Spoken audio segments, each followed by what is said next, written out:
Muchísimas gracias por concedernos esta entrevista. Es una forma un tanto peculiar e inusual de hacerla. Bueno, somos un paraíso con espinas. Hirove House es y alza entre las angeladas colinas de Gloucestershire, un auténtico paraíso Ingalls. Durante 45 años, esta finca ha sido el santuario del rey Carlos, su refugio de las presiones de la vida palaciega. Sus jardines son legendarios. Más de 40.000 visitantes recorren sus senderos cada año, atraídos por la promesa de una belleza natural y la visión real.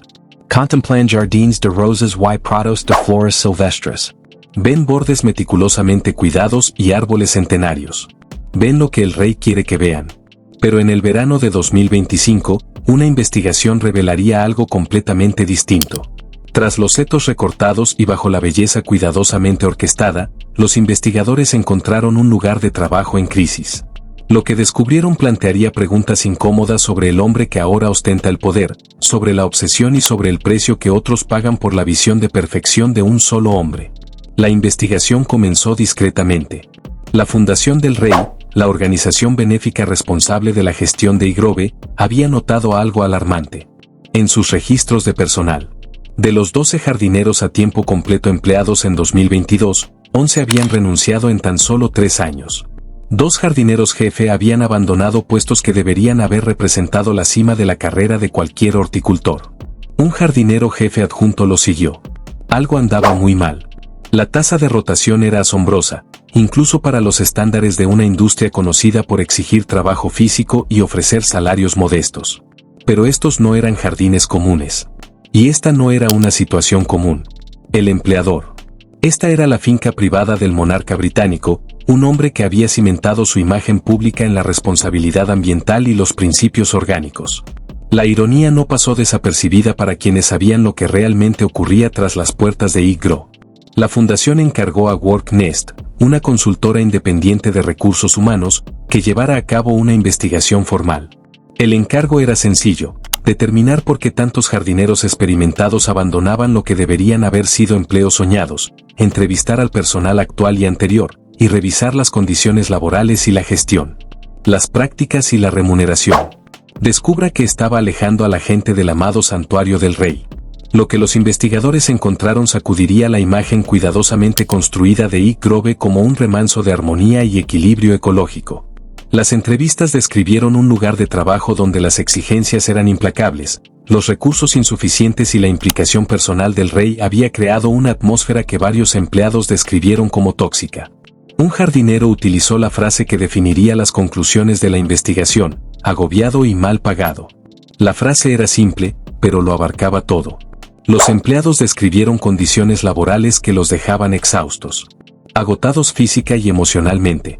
Hablaron de la presión por cumplir con estándares imposibles con recursos insuficientes. Detallaron una estructura de gestión que parecía más centrada en satisfacer las expectativas de la realeza que en apoyar a quienes realizaban el trabajo. Y revelaron salarios que parecían casi incomprensibles para puestos tan prestigiosos. En marzo de 2022, 3 jardineros de Higrove ganaban 11,98 libras esterlinas por hora. Este era el salario mínimo. Otros 2 recibían 12 libras. 78. Se trataba de horticultores expertos, personas con años de formación y experiencia trabajando en uno de los jardines más famosos de Gran Bretaña. Sin embargo, cobraban apenas más que empleados de comercio de nivel básico. Jack Stokes, antiguo jardinero jefe que dedicó 2 décadas a Higrove, confirmó los problemas de remuneración al hablar con los investigadores. Se marchó no solo por el sueldo, sino por agotamiento. Las exigencias se habían vuelto insostenibles. Los cambios operativos habían hecho que un trabajo ya de por sí difícil fuera prácticamente imposible. Tras 20 años de servicio a la Casa Real, renunció en lugar de continuar en condiciones que describió como insostenibles. Los investigadores escucharon historias similares de otros empleados que se marcharon. Un jardinero que había servido a la monarquía durante décadas dimitió, alegando agotamiento y frustración. Otro no superó el periodo de prueba, al parecer por desconocer una variedad específica de flor. Este jardinero, según fuentes consultadas por los investigadores, perdió la confianza del rey por esta única deficiencia. Se dice que Carlos comentó sobre este individuo: no vuelvan a poner a ese hombre delante de mí. La frase era escalofriante por su implicación. Sugería no solo altos estándares, sino un tipo de juicio personal que excedía las expectativas profesionales. Retrataba a un empleador que no solo esperaba la excelencia, sino que se tomaba los errores como algo personal, que veía los fallos del personal como una fachada en lugar de como partes inevitables de cualquier operación compleja. A medida que la investigación avanzaba, surgió un patrón. Los problemas en Igrove no eran incidentes aislados ni conflictos de personalidad. Eran problemas sistémicos arraigados en la forma fundamental en que se gestionaban los jardines y, más específicamente, en la implicación personal del rey en las operaciones diarias. Carlos siempre se había involucrado personalmente en Igrove. Era su proyecto soñado, su obra maestra, pero lo que desde fuera parecía dedicación, para quienes trabajaban allí resultaba muy distinto. El rey realizaba recorridos periódicos por los jardines, inspeccionando cada parterre, examinando cada planta. No se trataba de simples paseos, sino de inspecciones minuciosas durante las cuales Carlos identificaba problemas, cuestionaba decisiones y daba instrucciones.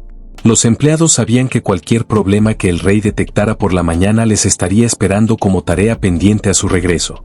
La presión era constante, implacable, inescapable.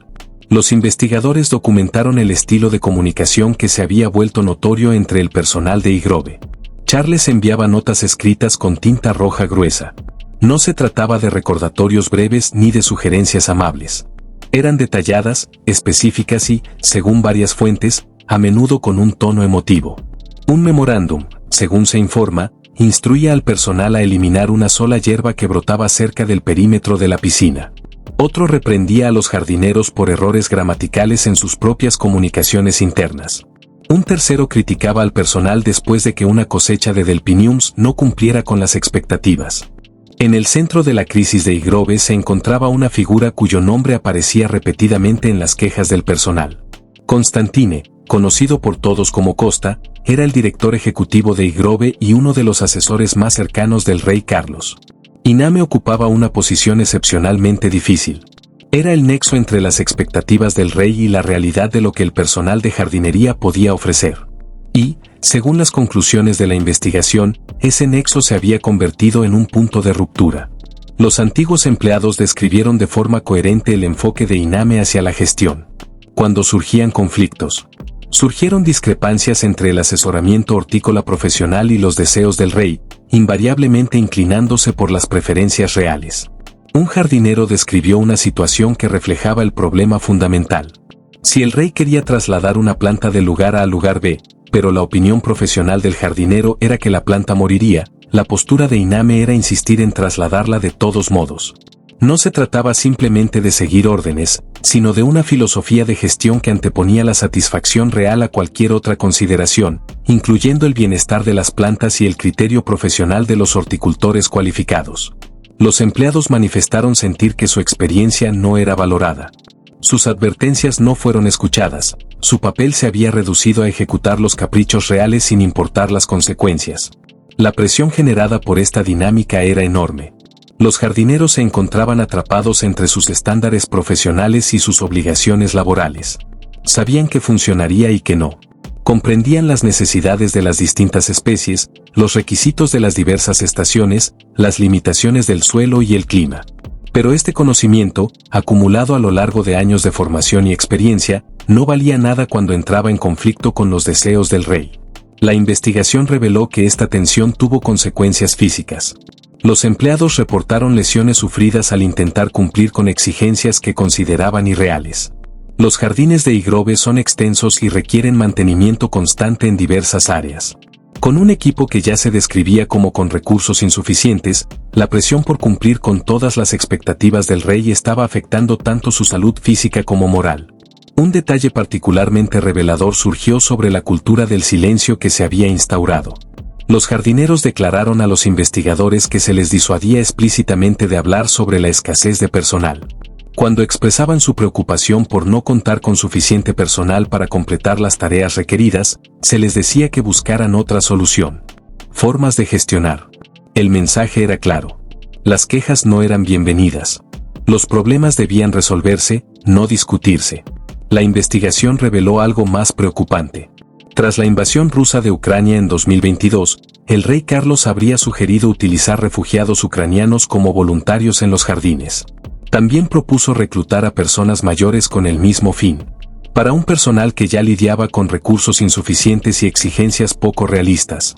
La sugerencia, en el mejor de los casos, resultó insensible y, en el peor, oportunista. Revelaba una profunda incomprensión de lo que exige la horticultura profesional y de lo que implica crear un entorno laboral funcional. Los investigadores examinaron la estructura de gestión que había permitido que se desarrollaran estos problemas. El puesto de director de jardines había sido ocupado por varias personas en rápida sucesión, y cada partida agravaba la crisis. El cargo requería a alguien capaz de satisfacer las exigentes normas del rey, a la vez que apoyaba y protegía al personal. Era, quizá, un trabajo imposible. La investigación. Los hallazgos sugirieron que el puesto se había vuelto insostenible precisamente porque esos dos requisitos eran fundamentalmente incompatibles. Antiguos jardineros jefe hablaron con los investigadores bajo condición de anonimato, describiendo la presión insoportable del cargo. Se esperaba que estuvieran presentes en los paseos del rey, que respondieran de inmediato a sus indicaciones, que se aseguraran de que cada detalle cumpliera con sus estándares, pero también debían gestionar un equipo, mantener la moral y garantizar condiciones de trabajo seguras. Con una plantilla insuficiente y recursos limitados, estas responsabilidades eran irreconciliables. El jardinero jefe adjunto, que había dimitido, contó una historia similar. El puesto debería haber sido un trampolín hacia una mayor responsabilidad, una oportunidad para aprender de líderes experimentados, eventualmente, asumir el cargo de jardinero jefe. En cambio, se convirtió en un ejercicio de gestión de imposibilidades contrapuestas, complacer al rey o apoyar al personal, cumplir con expectativas irreales o mantener estándares profesionales, trabajar dentro de limitaciones imposibles o reconocer que dichas limitaciones hacían imposible el éxito. La investigación documentó un incidente particularmente revelador. Un jardinero cometió lo que se describió como un simple error, el tipo de error que ocurre en cualquier operación compleja. La respuesta del rey fue asegurarse de no volver a ver jamás a esa persona. Para el jardinero. Para el personal, el mensaje era inequívoco. Los errores no eran oportunidades de aprendizaje, sino fracasos que podían acabar con la relación con la finca e incluso con la carrera profesional.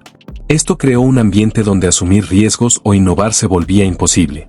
Los jardineros se centraban en evitar errores en lugar de perfeccionar su oficio. Se volvieron conservadores en sus métodos, optando por opciones seguras en vez de creativas. La ironía era profunda, y Grove debía ser un escaparate de jardinería orgánica innovadora, pero el entorno laboral estaba sofocando la creatividad que dicha innovación requiere. Los investigadores también examinaron los antecedentes de Inime y Su relación con el rey era compleja. Había servido a Carlos durante años, llegando a ser uno de sus consejeros más cercanos. Esta lealtad y cercanía le permitían comprender eficazmente los deseos del rey, pero también le dificultaban oponerse cuando estos eran irrazonables. Antiguos empleados sugirieron que Inime se había centrado tanto en complacer a Carlos que había perdido de vista el coste humano. Varias denuncias señalaban a Inime específicamente como responsable del ambiente tóxico, pero los investigadores reconocieron que él mismo se encontraba en una posición difícil. Su trabajo consistía en servir al rey para que Grove fuera lo que era. Charles lo imaginó. En una relación laboral tradicional, sería sencillo. Pero cuando la visión es irreal y los recursos insuficientes, incluso el director ejecutivo más dedicado se enfrenta a decisiones imposibles. La investigación reveló que algunos empleados simpatizaban con la postura de Inime, aunque criticaban sus decisiones. Reconocían que intentaba servir a un empleador exigente con recursos limitados. Pero comprender las presiones a las que se enfrentaba no justificaba el impacto de su estilo de gestión. El personal necesitaba un defensor, alguien que los protegiera de las exigencias irreales. En cambio, tenían a alguien que transmitía esas exigencias sin cuestionarlas ni atenuarlas. El punto de quiebre. Las entrevistas de los investigadores revelaron mucho más que quejas laborales. Descubrieron evidencia de una profunda angustia psicológica entre el personal. Un jardinero describió una ira constante a flor de piel. Otro admitió una impaciencia que dificultaba incluso la cortesía más básica. Estas no eran descripciones de un entorno laboral exigente pero saludable, sino de personas al borde del colapso. El entorno físico en IG. Grove contó parte de la historia. Los jardines son extensos, divididos en distintas secciones como el huerto, el jardín campestre, la pradera de flores silvestres y el arboreto. Cada área requiere conocimientos especializados y atención constante. Con 12 jardineros, la carga de trabajo era manejable. Pero después de que 11 se marcharan y solo quedaran trabajadores temporales y voluntarios, la tarea se volvió imposible. Los antiguos empleados hablaban de jornadas que comenzaban antes del amanecer y terminaban en la oscuridad. Se saltaban los descansos para comer porque siempre había demasiado que hacer. Describió el dolor constante de cuerpos sobrecargados y un agotamiento que ningún descanso podía aliviar. No se trataba de una tensión estacional, sino de la realidad cotidiana de la vida en Igrove. La investigación puso de relieve incidentes que ilustraban las presiones insoportables. En una temporada de cultivo, un fenómeno meteorológico dañó varias plantaciones. Los jardineros explicaron que la restauración llevaría meses, pero el rey expresó su decepción y exigió resultados más rápidos. No reconoció que la naturaleza no se puede apresurar. En otra ocasión, el rey insistió en supervisar cada detalle, incluso el tono exacto de las rosas en un parterre en particular. Un jardinero había elegido las variedades más adecuadas para el lugar, pero cuando florecieron con un color ligeramente distinto, las notas del rey, escritas con tinta roja, expresaron su descontento. Las rosas estaban sanas y florecientes, pero el color equivocado las hacía parecer insignificantes. Esta obsesión por la perfección iba más allá de la horticultura. Los jardineros recibían correcciones por el formato de los informes o por errores ortográficos en las notas internas. Su especialidad era el cultivo, no el papeleo. Sin embargo, se les juzgaba según criterios administrativos. El impacto psicológico se hizo dolorosamente evidente. Muchos decían que nada de lo que hacían era suficiente. Temían los paseos del rey, por miedo a lo que pudiera notar y criticar. Los elogios eran escasos, las críticas constantes. Se esperaba el éxito, y los errores se recordaban. Un jardinero admitió pasar las noches en vela preocupado por las tareas sin terminar, las plantas que podrían morir y los detalles que podrían provocar desaprobación. No se trataba de descuido, sino de una dedicación convertida en ansiedad. Otros sentían lo mismo, y varios buscaron ayuda médica por problemas relacionados con el estrés. Algunos sufrían dolores de cabeza, problemas estomacales o tensión muscular persistente. Otros luchaban contra el insomnio y la ansiedad. Eran profesionales capaces, agotados por una presión implacable. El punto de quiebre llegó cuando se dieron cuenta de que nada cambiaría. Tras años esperando una intervención y meses soportando cargas de trabajo imposibles, aceptaron que así funcionaba Igrow. El jefe exigía la perfección. La gerencia la imponía. El personal se adaptaba o se marchaba. Las renuncias comenzaron lentamente y luego se aceleraron. La renuncia del primer jardinero jefe conmocionó al equipo. Si ni siquiera un líder con autoridad y experiencia pudo resistir, ¿qué posibilidades tenían los demás? Cuando el segundo jardinero jefe y luego el subjefe siguieron sus pasos, el mensaje fue claro: Igrove se había convertido en un lugar donde los buenos profesionales no podían prosperar. Los investigadores descubrieron que se intentó solucionar la situación antes de que colapsara. El personal había expresado sus inquietudes por los canales adecuados, presentado quejas formales y solicitado reuniones. Se les prometieron revisiones de las escalas salariales y la plantilla, pero nunca se produjo ningún cambio significativo. En su lugar, llegaron medidas. Pequeños aumentos salariales que seguían dejando los sueldos cerca del mínimo, vagas promesas de más personal que nunca llegaron y reuniones de motivación que solo generaron memorandos, pero ninguna acción. Nada abordó los problemas reales. Surgió un patrón preocupante: quienes más presionaban por el cambio se veían marginados. Eran reasignados discretamente a tareas indeseables o excluidos de la toma de decisiones. El mensaje era claro, aunque nunca se expresó: quejarse acabaría con tu carrera. Este temer silencio la comunicación honesta. Los jardineros aprendieron a guardarse los problemas para sí mismos, haciendo lo mejor que podían en condiciones imposibles. Al callar, protegieron sus empleos, pero permitieron que la disfunción se agravara. La gerencia y el rey desconocían las verdaderas consecuencias de sus expectativas. Algunos empleados intentaron contactar al enemigo, con la esperanza de que moderara las exigencias del rey o abogara por más recursos. Pero estas conversaciones no llevaron a ninguna parte. Él reconoció la tensión, pero insistió en que los deseos del rey debían cumplirse. Cuando los jardineros explicaron por qué esos deseos eran irreales, se les dijo que creatividad, sí, pero la creatividad no puede reemplazar las leyes de la naturaleza. Las plantas crecen solo hasta donde pueden. La tierra necesita descansar. Las estaciones no pueden acelerarse por la impaciencia real. Los jardineros comprendían estas verdades, pero en Higrove se trataban como excusas en lugar de como conocimiento experto. Para cuando los investigadores concluyeron su trabajo, la belleza de Higrove se había convertido en una carga. Tras sus impecables céspedes y elegantes flores yacían el agotamiento, el silencio y un personal demasiado exhausto para preocuparse. Los jardines podían parecer serenos desde lejos, pero bajo la superficie contaban una historia diferente. Una historia de devoción llevada al límite, de profesionales aplastados por expectativas imposibles y de un paraíso mantenido a un precio humano demasiado alto. El veredicto. Cuando WorkNest concluyó su investigación y entregó sus conclusiones a la Fundación King's, el informe resultó una lectura profundamente incómoda. La consultora confirmó lo que los empleados que habían dimitido habían dicho desde el principio. Existían graves problemas con la plantilla, la gestión y los salarios. La frase que aparecía repetidamente era captación y retención. Los salarios se identificaron como un obstáculo importante tanto para la contratación como para la retención de trabajadores. Las recomendaciones fueron claras y urgentes. Se declaró esencial, y no opcional, la capacitación en gestión para todos los supervisores. Se recomendó apoyo psicológico y asesoramiento para el personal afectado, reconociendo que las condiciones laborales les habían causado un daño psicológico real. También se instó a una revisión salarial integral para corregir la remuneración, que estaba muy por debajo de lo que el trabajo exigía. La fundación respondió reestructurando el liderazgo, suprimiendo el puesto de jefe de jardín y creando el de jardinero jefe. En apariencia, esto parecía un simple cambio de título. En realidad, admitía que la estructura anterior había fracasado. El puesto se había vuelto imposible y, en lugar de solucionar las causas, optaron por empezar de cero con un nuevo título.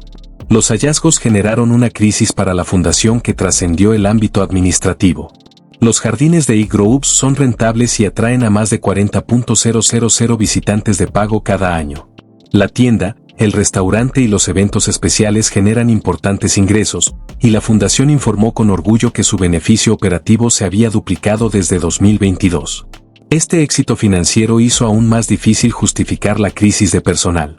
¿Cómo podía una finca tan rentable pagar a horticultores profesionales el salario mínimo? ¿Cómo podía un lugar construido sobre valores ambientales y éticos convertirse en tan tóxico que requería intervenciones de salud mental? La contradicción exigía respuestas que nunca llegaron. La fundación emitió un comunicado cuidadosamente redactado reafirmando su compromiso con el bienestar del personal y citando encuestas anuales que mostraban un alto grado de satisfacción. Destacó logros positivos como nuevas instalaciones educativas y un aumento en el número de visitantes. Afirmó que la remuneración se ajustaba a los estándares del sector y que los salarios habían aumentado entre un 15% y un 19% desde 2022. Pero el comunicado eludió los problemas centrales. No explicó por qué 11 de los 12 jardineros habían dimitido. No se mencionó la exigente intervención del rey, ni se detallaron medidas concretas para evitar que se repitiera la crisis. El informe se redactó para calmar la presión pública, no para demostrar una verdadera rendición de cuentas. Los investigadores también examinaron el contexto más amplio del empleo en la familia real. El trato que la familia real da a su personal se ha convertido en un tema cada vez más delicado, especialmente tras las quejas de empleados del príncipe Harry y Meghan Markle. Dichas denuncias se centraron en el acoso y las expectativas poco realistas. El caso Higrove planteó temas similares, pero se distinguió por una razón. No se trataba de acusaciones de los medios, sino de hallazgos verificados de una investigación encargada por la propia fundación. Esa distinción era importante. Cuando exempleados hablan públicamente, sus motivos suelen ponerse en duda. Pero cuando la propia investigación de una organización confirma problemas graves, tiene un peso innegable. La fundación había buscado la verdad, y la verdad era incómoda. La investigación puso de relieve la singular dificultad de trabajar para la realeza. En un entorno laboral normal, los empleados cuentan con protección legal, estructuras claras y una autoridad a la que recurrir. Pero cuando tu empleador es el rey de Inglaterra, esas estructuras se desdibujan. ¿A quién puedes quejarte cuando el origen del problema es el monarca? ¿Qué protección existe cuando la prioridad de la gerencia es la satisfacción real en lugar del bienestar de los empleados? Los jardineros aprendieron la respuesta por las malas. Podían presentar quejas, pero estas pasaban por personas leales al rey. Podían expresar sus inquietudes, pero éstas serían filtradas para no ofender las expectativas de la realeza. Finalmente, la mayoría optó por marcharse. A pesar de su sufrimiento, muchos exempleados expresaron un cariño sincero por King Charles. Admiraban su pasión por los jardines, su amor por la naturaleza y su profundo conocimiento de las plantas. Reconocían que sus intenciones eran buenas y su visión sincera. Sin embargo, esas mismas cualidades se convirtieron en su carga. Su perfeccionismo y su necesidad de control crearon una presión insoportable. Su posición de autoridad significaba que nadie se atrevía a decirle cuando sus expectativas eran irrazonables. Esto complejizó el problema. Habría sido más sencillo si hubiera sido indiferente o cruel. En cambio, era un hombre cuya devoción a su visión abrumó a quienes intentaban llevarla a cabo. Su pasión por la perfección cruzó la línea hacia una exigencia insostenible. Los investigadores documentaron las dificultades del personal para expresar este equilibrio. No querían retratar al rey como un villano, pero necesitaban demostrar que sus estándares, impuestos sin límites, habían causado un daño real. El problema no era el resentimiento personal, sino un desequilibrio estructural, un entorno donde la visión de una persona prevalecía sobre el bienestar de todos los demás. La recomendación de apoyo psicológico subrayó la gravedad del asunto. La situación se había agravado. No se trataba de una simple orientación laboral, sino de una intervención por los daños causados por el propio trabajo. Los investigadores concluyeron que varios empleados necesitaban ayuda para recuperarse de su experiencia en East Grove. Los antiguos jardineros describieron secuelas persistentes mucho después de marcharse. Algunos desarrollaron ansiedad que los acompañó en sus nuevos empleos. A otros les costaba confiar en que sus futuros empleadores fueran razonables. Algunos sufrieron síntomas físicos como tensión muscular e insomnio que tardaron meses en desaparecer. Lo que debería haber sido un puesto prestigioso, en cambio, les dejó cicatrices. La defensa de la fundación respecto a los salarios fue igualmente reveladora. Si bien afirmaba comparar los salarios con los estándares del sector, los investigadores descubrieron que estos estándares correspondían a los mínimos legales, no a las normas profesionales. Pagar a horticultores cualificados el salario mínimo legal era técnicamente aceptable, pero claramente indicaba que su experiencia estaba infravalorada.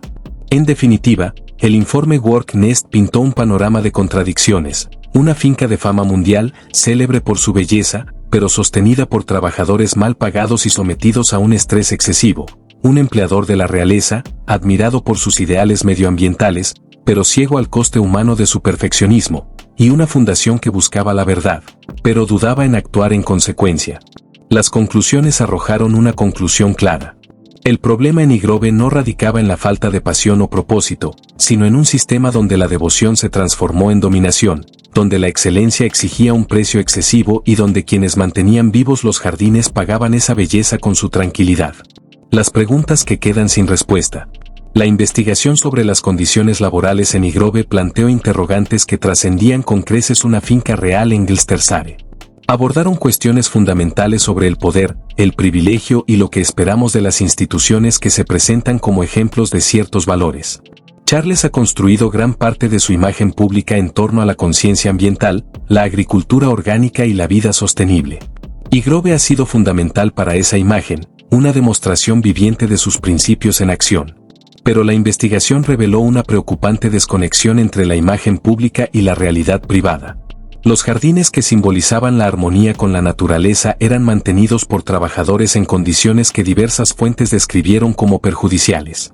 Los principios orgánicos que enfatizaban el trabajo con los sistemas naturales en lugar de contra ellos se imponían mediante prácticas de gestión que atentaban contra el bienestar humano en vez de favorecerlo.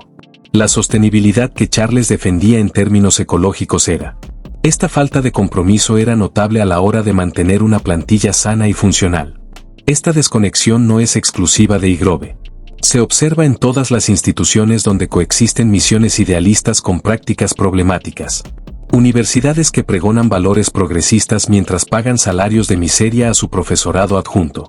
Organizaciones sin ánimo de lucro que atienden a poblaciones vulnerables mientras crean entornos laborales tóxicos para su propio personal. Empresas que se promocionan por sus principios éticos mientras explotan a los trabajadores de sus cadenas de suministro. El patrón es conocido, nobles intenciones en la dirección, realidades perjudiciales en la base. Lo que hace particularmente llamativo el caso de Ig Grove es que quien está al mando no es un director ejecutivo distante ni un consejo de administración anónimo. Es el rey de Inglaterra, alguien con recursos y autoridad extraordinarios. Si alguien pudiera garantizar que su apasionado compromiso con un lugar no se lograra a expensas de quienes lo mantienen, cabría esperar que fuera alguien en su posición. Sin embargo, la investigación sugiere que precisamente su pasión, combinada con su posición de autoridad incuestionable, contribuyó al problema en lugar de prevenirlo. Las notas en tinta roja se han convertido en un símbolo de algo más profundo. Representan un estilo de comunicación unidireccional, de la autoridad a los subordinados, nunca al revés. En un entorno laboral sano, la retroalimentación es bidireccional. Los empleados pueden comunicar a sus superiores cuando las expectativas son poco realistas, cuando los recursos son insuficientes o cuando las exigencias son perjudiciales. Sin embargo, en Ig Grove, la comunicación era unidireccional. El rey enviaba notas y el personal las recibía. No existía ningún mecanismo para que el personal respondiera explicando por qué lo que él pedía era imposible o perjudicial. Esta asimetría es inherente al empleo en la realeza, pero no tiene por qué serlo. Destructivo. Otros miembros de la familia real han logrado mantener altos estándares a la vez que crean entornos de trabajo funcionales. La diferencia parece radicar en el grado de implicación personal y la disposición a aceptar críticas. Cuando un empleador está profundamente involucrado en las operaciones diarias, pero se niega a escuchar que su implicación está causando problemas, el resultado es el que los investigadores hallaron en Ig Grove. La sugerencia de utilizar refugiados ucranianos o voluntarios de edad avanzada fue particularmente reveladora.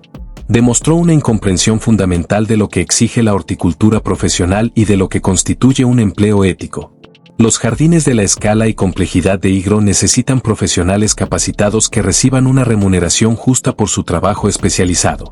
Sugerir que podrían ser mantenidos por personas vulnerables que realizaban trabajo no remunerado fue una muestra de insensibilidad que puso de manifiesto la desconexión entre la mentalidad de la monarquía y la realidad laboral. La investigación documentó que se presentaron quejas internas sobre esta sugerencia, pero no hay constancia de que nadie le explicara a Carlos por qué era inapropiada. Esto ilustra, una vez más, el problema de comunicación.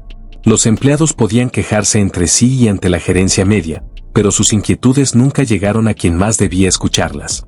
El sistema protegió al rey de la retroalimentación que podría haberle ayudado a comprender el impacto de sus ideas.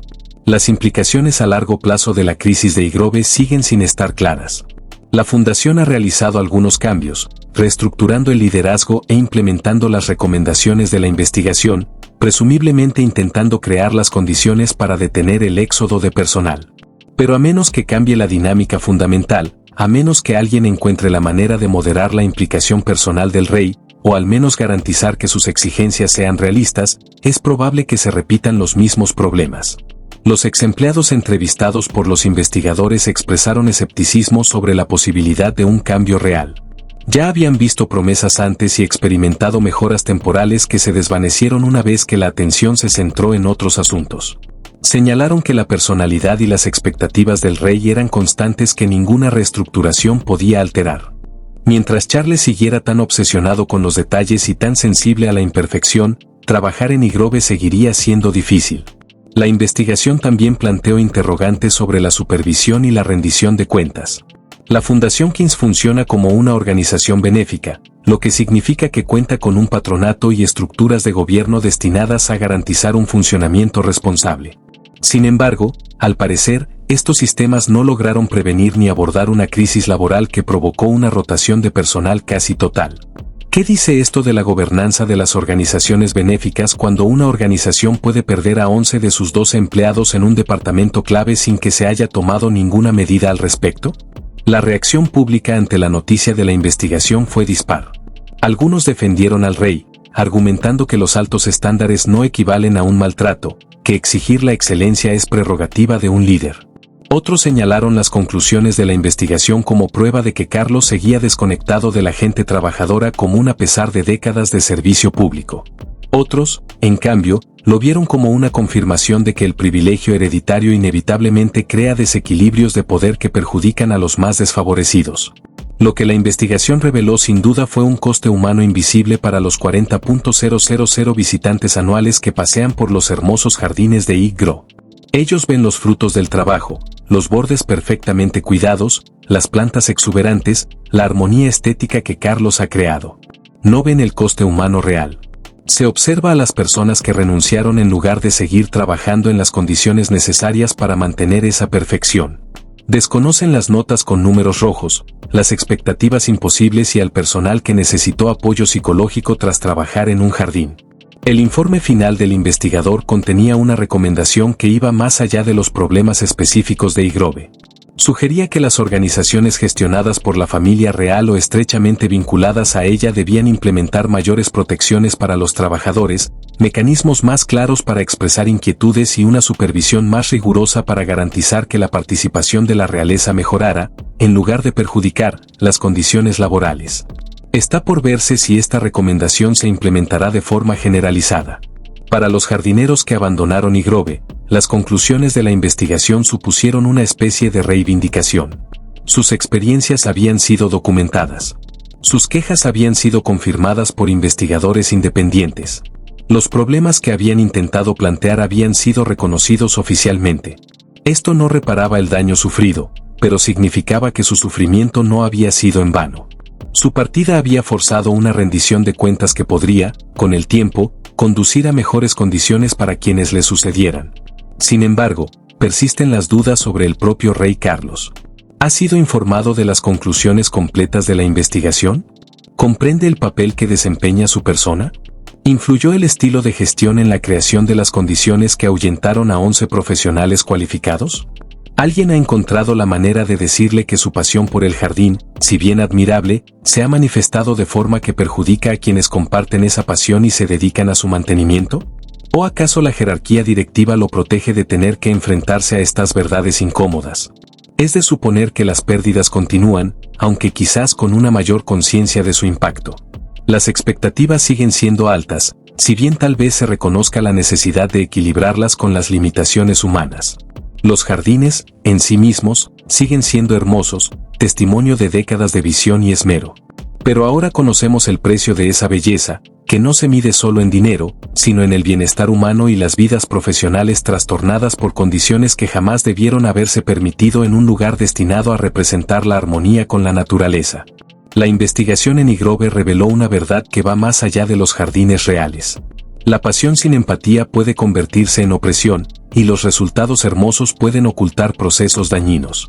Mientras la Fundación del Rey implementa cambios, queda la pregunta de si son genuinos. La transformación es posible cuando el poder permanece concentrado en la visión y la autoridad de una sola persona. Suscríbete para más información. Investigaciones sobre las historias ocultas tras la magnificencia real.